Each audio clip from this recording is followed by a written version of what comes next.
আমার ডান পাশে যেই কূপটা আমরা দেখতেছি এর নাম বীরে শেফা, অর্থাৎ এটা হচ্ছে শেফা শব্দের অর্থ হচ্ছে রোগ মুক্তি। আল্লাহ আর এই বীর শব্দের অর্থ হচ্ছে কূপ, যেই কূপ দ্বারা মানুষের রোগ মুক্তি হয়। অর্থাৎ মূল বিষয়টা হচ্ছে হুজুর আকরাম সাল্লাল্লাহু আলাইহি ওয়াসাল্লাম বদরের যুদ্ধে যখন ৩১৩ জন সাহাবী নিয়ে রাস্তা যাচ্ছিলেন, তখন সাহাবী এবং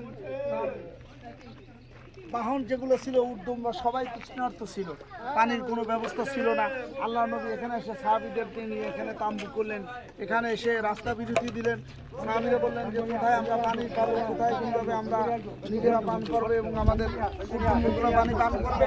তখন আল্লাহ নবী এখানে এসে দেখলেন যে ইতিপূর্বের আইয়ামে জাহেলিয়াতের যুগের থেকে শুরু করে যখন এখানে সব রাস্তায় একটা করে কূপ ছিল, ওই কূপগুলো কিন্তু মানে পরিত্যক্ত ছিল, সেখানে কোনো পানির ব্যবস্থা ছিল না।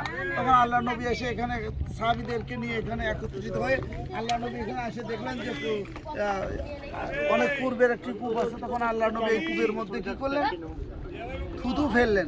থুতু ফেলার সাথে সাথে কূপের মূল এটা হলো এইটা, কিন্তু আমরা যেখানে এখানে যে পানি আসে জমা করা হয়, কিন্তু মূল কূপটা হচ্ছে এই সাইডে। আসেন এই সম্মানিত হাজী সাহেব আসেন, মূল কূপ দেখেন, এটা কিন্তু আসলে মূল কূপ। এই যে আমার বাম সাইডে এটা হলো মূল কূপ, হ্যাঁ এটা হলো মূল কূপ। এটা হচ্ছে এই বীরের কূপ, দেখছেন, এটাই হচ্ছে মূল কূপ। মূল কূপ, এই কূপের মধ্যে আল্লাহ নবী থুতু ফেলা দিয়েছিলেন, তারপরে এখান থেকে পানি ফোয়ারা উঠছেন, তারপরে সাহাবীরা তারা রশি দিয়ে বালতি দিয়ে এখান থেকে পানি উঠাইছিলেন। আসলে কি আশ্চর্য বিষয় যে আজ থেকে 1400 বা 1500 বছর আগের এই কূপটা কিন্তু যেমন ছিল এখনও ওই রকমই আছে, কোনো পরিবর্তন হয় না এবং পানিরও কোনো কমতি নাই। আল্লাহ তাআলার এই রহমত বরকত এখানেই বোঝা যায় যে আল্লাহ নবী যে তার যে রহমত, আল্লাহ নবী যে শিফা, তার মুখের বরকত, তার মুখের প্রচুর দ্বারা যে আল্লাহ তাআলা এত বরকত দান করেছেন। আমরা এখান থেকে সামান্য তো বেশি পানি নেব না, সামান্য তো পানি নিয়ে আল্লাহ নবীর বরকত হিসেবে, বরকতি কূপ হিসেবে আমরা এটা ব্যবহার করব। আল্লাহ তাআলা আশা করি যে আল্লাহ তাআলা মানুষের যে কোনো রোগের এখান থেকে মুক্তির একটা কি সম্মানিত কি বলতেছেন, শেষ করুন। হ্যাঁ শেষ করুন। যাক, আল্লাহ তাআলা আমাদের এখান থেকে পানি পান করে যেন আমরা সবাই রোগ মুক্ত হতে পারি।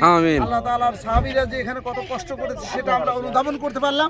এই সাহাবীদের সাথে আল্লাহ যেন আমাদেরকেও কিয়ামতের দিনে একসঙ্গে জান্নাতে দান করেন। আমিন। আসলে এখান থেকে উপদেশ গ্রহণ করা, আল্লাহ তাআলা কোরআনে বলছেন কুল সিরু ফিল আরদ ফানজুরু কাইফা কানা আকিবাতুল মুকাদ্দিবিন। এরবে আপনি বলে দিন তোমরা জমিনে পরিভ্রমণ করো এবং আমার এই নিদর্শনগুলো তোমরা দেখো, আর যারা ইসলামের দুশমন ছিল, শত্রু ছিল, তাদের কি পরিণতি হয়েছে। 1000 মক্কার কুরাইশ সৈন্যরা মাত্র 313 জন মুসলমানের কাছে তারা পরাজয় বরণ করেছে এবং লাঞ্ছিত হয়েছে। সেটাই এখান থেকে আমাদের উপদেশ গ্রহণ করা যে আল্লাহর রাস্তায় থাকলে তাদেরকে আল্লাহ বিজয় দান করেন, আর যারা আল্লাহ দুশমন তাদেরকে আল্লাহ তাআলা লাঞ্ছিত করেন, পরাজয় বরণ করান। এটাই আমরা এখান থেকে উপদেশ গ্রহণ করি। আল্লাহ তাআলা আমাদেরকে ওই সাহাবীদের সাথে যেন জান্নাত দান করুন। বলুন আমিন। আলহামদুলিল্লাহ রাব্বিল আলামিন।